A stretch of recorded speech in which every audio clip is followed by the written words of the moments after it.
पैसा जो है इस शख्स ने अपने लोगों के जरिए जाती अकाउंट्स में पैसा किस वजह से मंगवाया और किस तरीके से मंगवाया। इनके जो 4 लोग हैं जिनमें 3 टी बॉय किस वजह से मंगवाया और किस तरीके से मंगवाया। इनके जो 4 लोग हैं जिनमें 3 टी बॉय थे और 2 इनके अकाउंटेंट थे या माली थे। मेरा ख्याल है 2 इनके माली थे और 2 इनके टी बॉय थे। इनका नाम मैं ज़रूर लूँगा यहाँ पे ताकि लोगों के सामने वो नाम आ जाएं और उनकी सैलरीज भी बताऊँगा। पहला नाम है इसके अंदर ताहिर इकबाल का और इसकी टोटल सैलरी जो ले रहा था उस वक़्त 28,000 थी और इसके अकाउंट के अंदर जो ट्रांजैक्शन हुई है वो 5 मिलियन की हुई है, 5 मिलियन की। इसी तरह मोहम्मद नुमान है जी, नुमान अफजल, ये भी टी बॉय है और इसकी टोटल सैलरी जो बनती है उस वक़्त जो ले रहा था 35,000 थी और 7 मिलियन की ट्रांजैक्शन हुई है। इसी तरीके से मिस्टर मोहम्मद अरशद है, ये उनका माली है, इसकी जो टोटल सैलरी थी वो थी 28,000 और उसके अंदर भी 6 मिलियन की हुई है। फिर एक और माली है मिस्टर मोहम्मद रफ़ीक, इसके अंदर भी तकरीबन 6-6.5 मिलियन की इनके खिलाफ और इन्वेस्टिगेशन जो FIA के सुपुर्द कर दी गई है और बाकी चीज़ें भी साथ साथ इंशाअल्लाह ताला चलेंगी।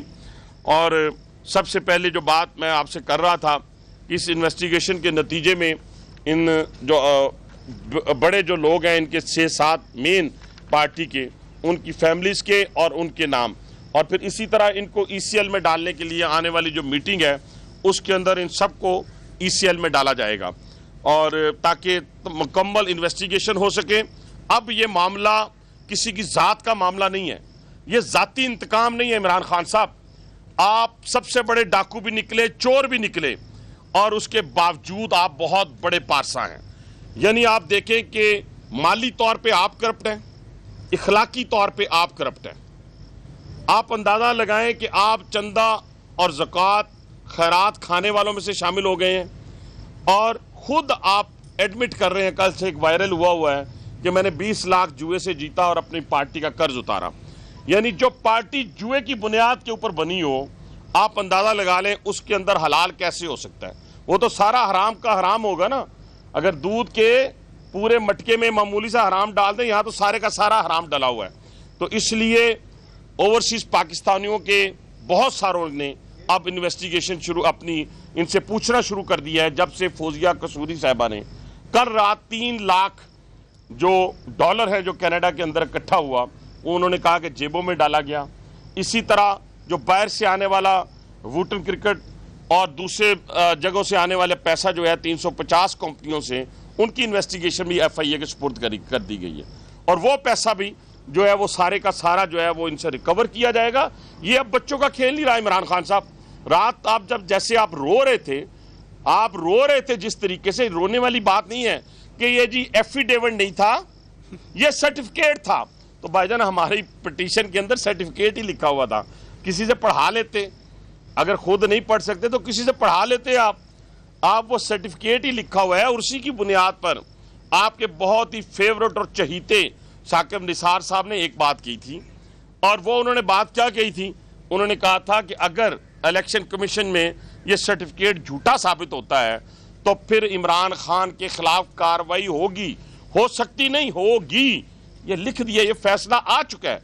इस पे तो अब कोई दो राय नहीं रही कि सुप्रीम कोर्ट में जब ये केस जाएगा तो उस बुनियाद के ऊपर आप डिस्क्वालीफाई होंगे। और जैसे मैंने कल भी एक जगह पे कहा, आपको भी ब्रेकिंग न्यूज दे रहा हूं कि 3-4 लोगों ने सदारत के लिए तगोदो शुरू कर दी है। एक उसमें असद उमर साहब है, परवेज खटक साहब है और अल्लाह का करनी शाह महमूद कुरैशी साहब है। और अल्लाह की करनी देखें कि फवाद चौधरी भी इस लाइन में शामिल हो गया। ये भी वैसे खुदा की कुदरत है कि फवाद चौधरी भी सदारत के लिए इस दौड़ में शामिल हो गया है। तो इसलिए मैं ये गुजारिश आपसे कर रहा हूं पूरी कौम के सामने कि अब ये शख्स मुकम्मल तौर पे एक्सपोज हो। कल अगर आप बड़े बड़े तजिया निगारों को देखें तो उन्होंने उसके बारे में यही कहा है कि वो घबराए हुए थे, वो परेशान थे क्योंकि उनकी चोरी पकड़ी गई है, उनका डाका पकड़ा गया है। वो 1 अरब रुपए को मामूली बात कहते हैं जो रिकवर किया है, जिसकी कंसीलमेंट इलेक्शन कमीशन में साबित हुई है। इसके अलावा कई अरब रुपए हैं जो इन्वेस्टिगेशन की सूरत में सामने आएंगे। अब ये दायरा कार वसी होगा इन लोगों तक जो मैंने नाम बताए हैं, उनकी फैमिलीज तक इन्वेस्टिगेशन जाएगी, इनको मुल्क से बाहर नहीं जाने दिया जाएगा और इनके जो मुलाजमीन हैं उनके ज़रिए मज़ीद ट्रेल जो है वो हासिल की जाएगी। इसके अलावा ये जो इल्ज़ामात फौजिया कसूरी वाले हैं या अकबर एस बाबर वाले हैं, तो आप ये ज़हन में रखें, ये पार्टी के बानी अरकान में से लोग हैं। उन्होंने इनको पूरी कौम के सामने और ओवरसीज पाकिस्तानियों के सामने नंगा किया है। ये हमने नहीं किया। हाँ, हमने ये जरूर किया था कि 6 साल पहले कहा था हनीफ अब्बासी ने, आज नहीं कह रहा, 6 साल पहले कहा था कि ये झूठा है। और अगर 6 साल पहले इसका तदारुक किया जाता तो आज पाकिस्तान जो है वो तरक्की की मनाजिल तय कर रहा होता। आप कितनी अफसोस की बात है कि 2017 के बाद जब मियां मोहम्मद नवाज शरीफ को इक़्तिदार से निकाला गया और बेजा निकाला गया, आज अल्लाह को हाजिर नाज़िर जानकर हम सब कहते हैं, उस वक्त भी कहते थे, उस वक्त हमने कहा था इमरान खान झूठा है। तो उस वक्त ऑनरेबल सुप्रीम कोर्ट ने इस बात को नहीं माना था। उन्होंने मुतल्लिका फोरम से रजू करने के लिए कहा मुझे। हम मुतल्लिका फोरम पे जो एक केस चल रहा था, उसी सूरत में वहाँ पे फैसला आ गया, पार्लियामेंट की तरफ, हुकूमत की तरफ वो रेफर हो गया है और इंशाअल्लाह ताला ये चोर चोर वाला जो ड्रामा है इसको ख़त्म किया जाएगा। इमरान खान हुकूमत में हो या हुकूमत के बाहर, ये इस मुल्क के लिए ज़हर कातिल है। ये आप भी सुन ले, नौजवान नस्ल भी सुन ले कि आने वाले वक्तों के अंदर ये हुकूमत में खुदा न खाना खास्ता हुआ तो खैर ये अब तो किस्सा पारीना बन जाएगा इंशाअल्लाह ताला। लेकिन अगर ये हुकूमत में होता है या बाहर होता है, दोनों सूरतों में ये इस मुल्क के लिए ज़हर कातिल है, इसकी इकॉनमी के लिए, इसके जोग्राफिया के लिए। ये बिल्कुल किसी सूरत भी आप देखें गुस्सा इनका गुस्सा देखें। ये इंस्टीट्यूशंस, ये हमें कहते हैं ना, ये इंस्टीट्यूशंस पे जब हमलावर हुआ है और एक आलमी साजिश के जरिए हुआ है, मरने पे तो दुश्मन के मरने पे भी पता चला जाता है। तो ये तो वो सपूत थे जिन्होंने इस मुमलकत खुदादादे पाकिस्तान के लिए अपनी जानें दी और उस वक्त जानें दी जब सैलाब के दौरान वहां लोग मर रहे थे, बह रहे थे पानी के अंदर। उस वक्त अपनी जानों को नजराना पेश किया। उनके जनाजे में सुप्रीम कमांडर जो था वो कहां था? वो कहां था सुप्रीम कमांडर? इमरान खान कहां था? तो खान साहब, अगर आप किसी के मरने पे नहीं जाते, अगर नईमुल हक के जैसे शख्स के मरने पे आप नहीं गए, तो आप डॉक्टर अब्दुल कदीर खान के जनाजे में नहीं गए, तो मेरी जान आप अपने जनाजे की फिक्र करें, आप अपनी फिक्र करें। और वो उस शख्स को कोई एक शख्स भी इतना गुस्सा, इतनी नाराजगी कि आपने उन शोहदा के खून के साथ भी मजाक किया और उसके ऊपर सोशल मीडिया के ऊपर जो खराफात आपने बकी, वो किसी तौर पे एक्सेप्टेबल नहीं है, किसी तौर पे एक्सेप्टेबल नहीं है। हमारी जाती लड़ाई किसी से हो सकती है, किसी दोस्त भाई से हो सकती है, फैमिली के अंदर आप लड़ रहे होते हैं, लेकिन क्या अपने भाई को मोहल्ले के अंदर जाके नंगा करते हैं? आप नहीं करते इस तरीके से। और आपने जो हरकत और सकनात शोहदा के जनाजों पे की हैं वो भी नाकाबिले माफ़ी है। मनी लॉन्ड्रिंग और बेनामी अकाउंट्स, बन्नी गाला के दोबारा इन्वेस्टिगेशन, उसकी ज़मीन का ख़रीदना और किस तरीके से उसको, क्योंकि पहले जो सादिक और अमीन करार दिया गया था वो तो आज साबित हो गया इलेक्शन कमीशन के फैसले के बाद कि इमरान खान सादिक और अमीन नहीं था और नहीं है। और इसी तरीके से आज इसको 62 और 63, क्या बात है, जब 2017 में मियां नवाज शरीफ के खिलाफ फैसला आता है तो ये 62 और 63 को आसमान पे ले जाते हैं और कहते हैं 62 और 63 तो बहुत अच्छा कानून है। और किस पे फैसला आया था आप सबको पता है, बार बार दोहराना पड़ता है कि अपने बेटे से सैलरी ना लेने की सूरत में खैराती माल नहीं खाया मियां नवाज शरीफ ने। मियां नवाज शरीफ ने खैरात का माल, ज़कात का माल नहीं खाया। उन्होंने पाकिस्तानियों से पैसे लेके अपनी जेबों में नहीं डाले। इमरान खान, उसने सिर्फ अपने बेटे से सैलरी नहीं ली जिसकी बुनियाद पर उनको ताहयात नाअहल करार दिया गया।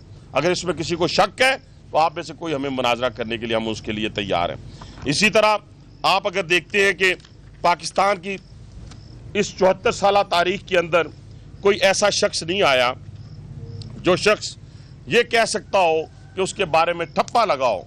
कैदों में तो डाले गए, जला वतन तो किए गए, फांसी तो दी गई, लेकिन बड़ी बात है जो मैंने पहले की थी और आप फौजिया साहिबा ने भी की है कि जो शख्स दुनिया के अंदर झूठ बोलता है या जो अपने आप को छुपाता है, वो जब तक दुनिया में एक्सपोज नहीं होता उस वक्त तक वो दुनिया से जा नहीं सकता।